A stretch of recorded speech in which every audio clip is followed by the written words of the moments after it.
Hey there, ladies, it's Claire, and we have a brand new 3 months ahead of us. So every 3 months, I love doing this in my business. I strongly encourage my clients to do it.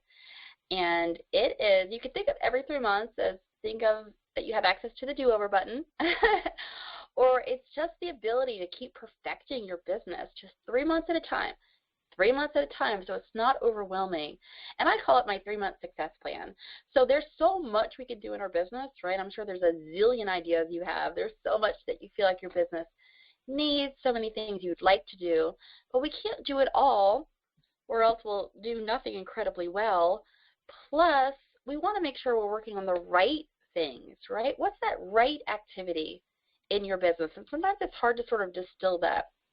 So I wanted to walk you through planning out your next 3 months. So if you look at this sheet here, there's 4 columns here. So there's 4 things that I brainstorm in my business. The first thing, and I'd encourage you to go ahead and just grab some pen and paper and jot this down. Ask yourself, where have you been procrastinating? Like, are there things that you're like, oh my gosh, I can't believe I still haven't done this? Or what's been nagging at you? Are there any sort of loose ends, unfinished loops? Just jot this down. This is not, you're not saying this is going to be in your 3-month success plan. At this point, you're just brainstorming without judgment. So what have you been procrastinating on, and what's been nagging at you? The second thing is I want to take a look at my sales and marketing funnel, my profit funnel. And for some of you, you might realize that you just don't have a profit funnel. You have whole big parts of your profit funnel that are non-existent or clogged. And then there's others of you like me. I mean, I have a profit funnel up and running. It's working very well. But every single 3 months, there's absolutely room for improvement. There's ways that I can perfect it. There's ways that I can strengthen it. There's ways that I can make sure there's more people entering the top part of my profit funnel. So you want to brainstorm your profit funnel and start with the top. Ask yourself, are enough new ideal clients hearing about you?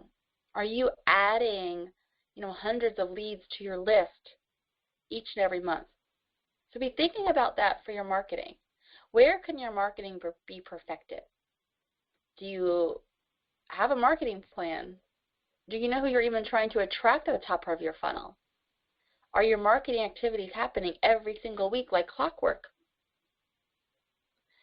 Is your website doing its job of attracting people to you, of being a lead generator?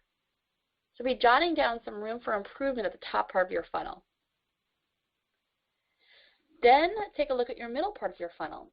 As new people are hearing about you, as new people are being added to your list, do you have a way, an authentic way to keep in touch, to strengthen that relationship with your leads? Do you have keep in touch strategies? And is it happening and happening consistently? So brainstorm some ways for improvement there. And then take a look at the bottom part of your funnel. Are you easily converting dream clients from leads to clients? Do you have an irresistible offer? Or are folks just being like, oh, that's interesting? Are they interested, or are they committed and they're wanting to work with you and they're going to do what it takes to work with you? So do you have that irresistible offer? Is it priced right? Or is it priced so darn low that ironically it's hard to get people to buy in at such a low price? And are you going to have to work with tons of people at that low price to make a really good investment or income? So do you have that offer? Is it irresistible? Is it priced well? Is it packaged well? Do you have a mechanism to convert leads to clients? Is it requiring a sales conversation? Can that be perfected? Or are people not even asking for a sales conversation? Or are you saying, Claire, I don't even know what a sales conversation is? So where can the bottom part of your funnel be perfected? Okay, that's the second column. The third thing is to ask yourself, it takes 6-figure work habits to build the business that you want. So this would be where I'd say, okay, Claire, all right, girl, have any of my work habits been slipping? Sort of how you're managing your time, your energy, your stuff, your ideal schedule, how you're managing your money, your paperwork, how you are, having boundaries around your time and your energy. Has any of that slipped? Jot that down. And then last but not least, ask yourself, are there any time and energy drains, or maybe where your systems are broken? So are there things in your business that you're like, oh, I so don't want to do this. Like, oh, there's got to be a better way. If you feel like there's got to be a better way, guess what? There's a better way. There's always a solution out there. And if you're like, oh, this is such a drain, we want to remove time drains from our business or energy drains from our business. Either there's a better way that we can sort of simplify it for us, we can make it more enjoyable, or maybe you're not the right person to do it. Maybe you should outsource that.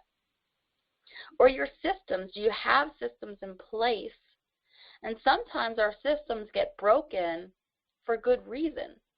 Maybe your practice is getting so full that your systems that worked well when you had just a handful of clients don't work well anymore.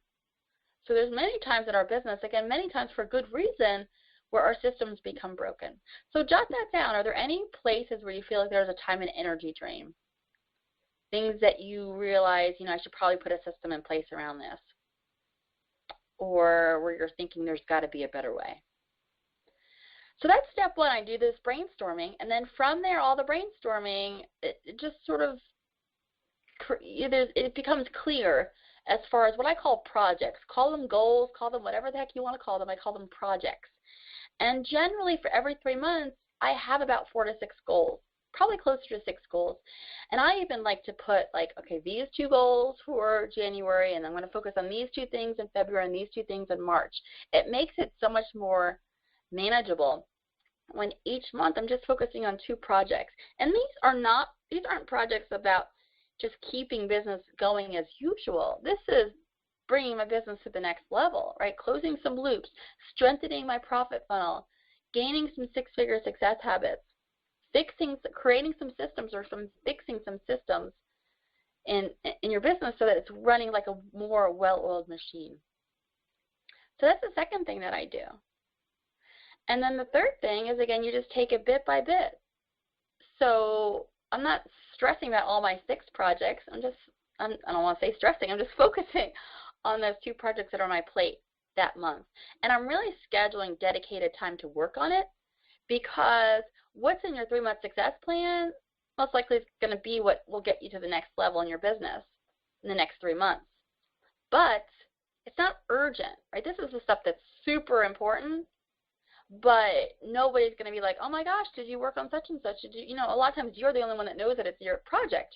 So without dedicated focus and like chunks of time in your calendar to focus on it, most likely it's not going to get done because all these other things are going to seem more pressing and urgent. So that's the third thing, is really finding dedicated chunks of time, whether you even have like an implementation day, maybe every other Friday, you clear the decks and you don't work on anything else, but moving these projects forward. So there you go, ladies. Plan out the next 3 months in your business. Have a good one. Bye.